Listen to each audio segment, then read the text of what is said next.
Excuse the light if you are sensitive to light. Okay. But I ain't gonna leave it on. I just want y'all to know that I'm here, okay? Y'all can probably see me do this. So yeah, shout out to another this is welcome back to my channel, The Real Queen Nefertiti 33, and I'm here with some more articles. I am back feeling well. Okay, we'll be learning about sharecropping. Now, I really learned this last week while watching Judge Mathis. My mother-in-law was on there, okay? She deceased now. Remember I told you I had a crazy Jamaican Trinidad boyfriend? Jack Cravius, aka not Jack Cravius, you know him, whatever, him right here. He was I was his trophy wife or whatever, blah blah blah. Okay, so his mama or grandma was on the show, and she was talking about sharecropping, and so, I got the article, and then I found some videos, and I even found myself. So I did used to do sharecropping. But I'm also gonna put the episode of Judge Mathis when she was talking about it, because I liked how she explained it. Her own granddaughter killed her. Well, she sold her. And that's crazy because of this, okay? So let's begin. Sharecropping is a system where the landlord/planter allows a tenant to lose the land in exchange for a share of the crop.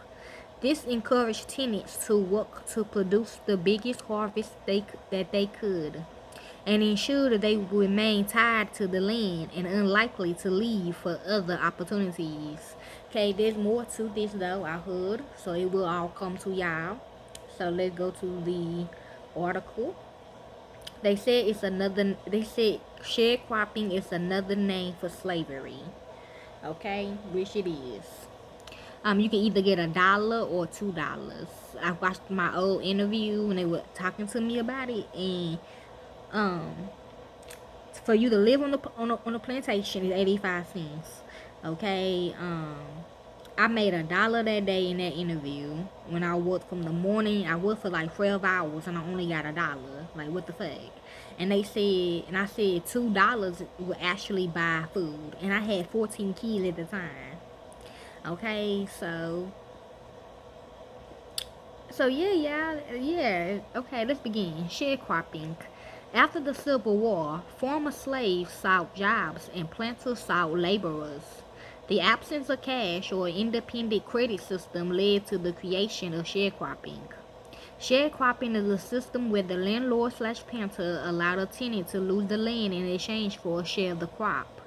This encouraged tenants to work to produce the biggest harvest that they could and ensured they would remain tied to the land and unlikely to leave for other opportunities.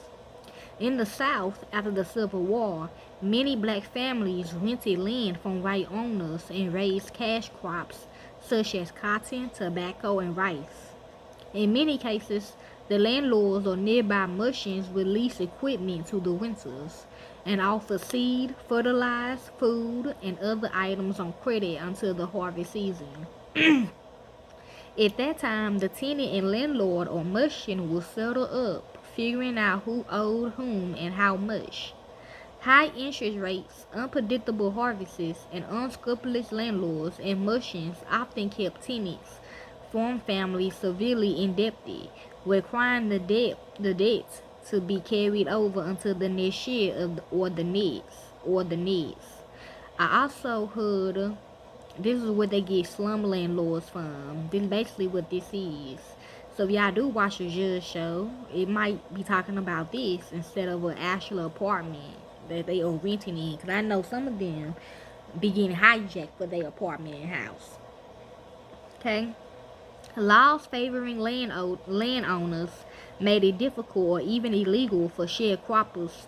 Cause for example, if you are selling a house, if you own a house or you renting a house, they gonna say you can't do that because we do sharecropping. But that's not really what that is, though. You just want to live. You just living in a place. You own it. That's not what they gonna think, though. They gonna be thinking, oh, you trying to be a sharecropper. You trying to be a landlord. You trying to do this. Okay. Laws favoring landowners made it difficult or even illegal for sharecroppers to sell their crops to others besides the landlord, or prevented sharecroppers from moving if they was indebted to the landlord. Approximately two-thirds of all sharecroppers were white, and one-third was black. Though both groups was at the bottom of the social ladder, sharecroppers began to organize for better working rights, and the integrated Southern Tenant Farmers Union began to gain power in the 1930s. The Great Depression, merchandisation, and other factors lead sharecropping to fade away in the 1940s. Okay. Um, Author Douglas A. Blackman explains the sharecropping and how it was a form of slavery. Sharecropping that emerges is quite complicated because of the inevitable conflicts that are going to emerge between landowners and sharecroppers. So if I am entitled to a percentage of the crop, the question that arises, when do I get to take my percentage? Do I get to pick my bale of cotton first and then take it to the market to sell? When do I get my cut? And so there was a lot of initial conflicts between landowners and farmers over how we divvy up the proceeds of sharecropping. And one of the things that landowners were particularly keen to control was black buying and selling of cotton. So if you were a sharecropper and you wanted to sell your cotton to a different merchant or to a black merchant, increasingly became quite difficult for you to do that. Some of the laws that were passed to control the buying and selling of cotton were the laws that really tripped up the free people the most. These were laws that made it a crime to buy and sell after dark. For example, you had What would it mean in the Bible, y'all? up to sundown laws. These were laws that made it a crime to buy and sell other than to a legitimate merchant. These were laws that even made it illegal to transport cotton at night. Now, these were clearly all meant to control legitimate economic commerce. If this cotton is mine, why can't I transport it and sell it to whom I please? But this kind of control was meant to, over the marketplace, was used in Alabama to exert control over black renters and over black sharecroppers. They wanted to make sure they did not achieve that kind of economic independence that was so desired. Okay. It says slavery by another name on PBS. The system of sharecropping. Historian Mary Ellen Curtin breaks down the emergence of sharecropping. Sharecropping is not slavery, but it did become, for an enormous population of people, forced labor. And I think that splitting hairs about what's slavery, what's involuntary servitude, what's forced labor, is a distracting exercise. The reality is, millions of black people in remote parts of the South could not leave the farms they were being held on. If they did, they were subject to arrest by the sheriff, and if they were arrested, they would then be returned to the very same farms, oftentimes in chains, receiving nothing. That is slavery. That's a form of slavery. But the criminal justice system and the use of the courts to force African Americans back into labor was only one element of the new kind of slavery that soon pervaded the South.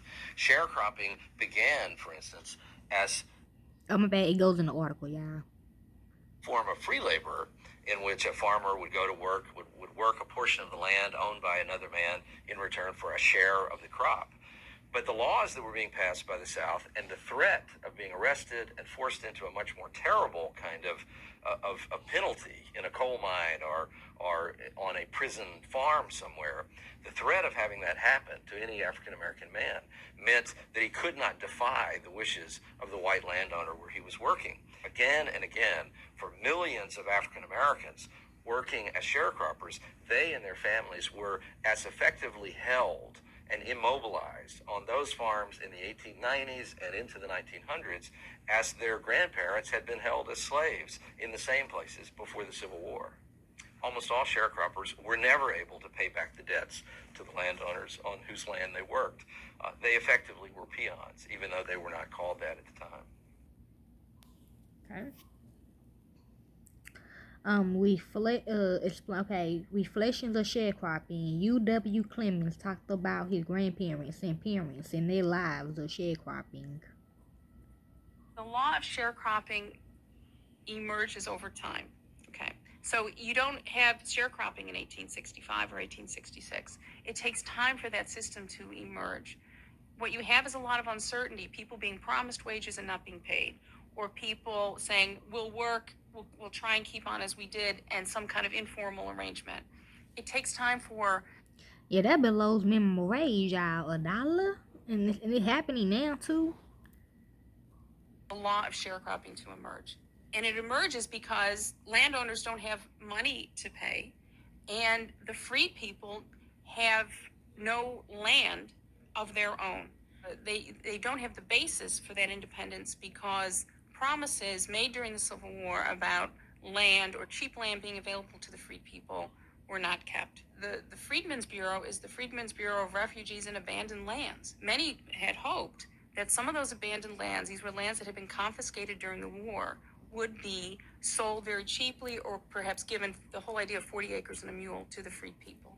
When that didn't emerge, people realized they had little choice but to work for former slave owners. Their options were often quite few because if you didn't have a skill, growing cotton was the one thing you learned how to do. After this initial period of movement, searching for something different, wanting to see the city, wanting to see something different, people would perhaps return to the communities that they knew best and try and strike a good bargain or agreement with former landowners.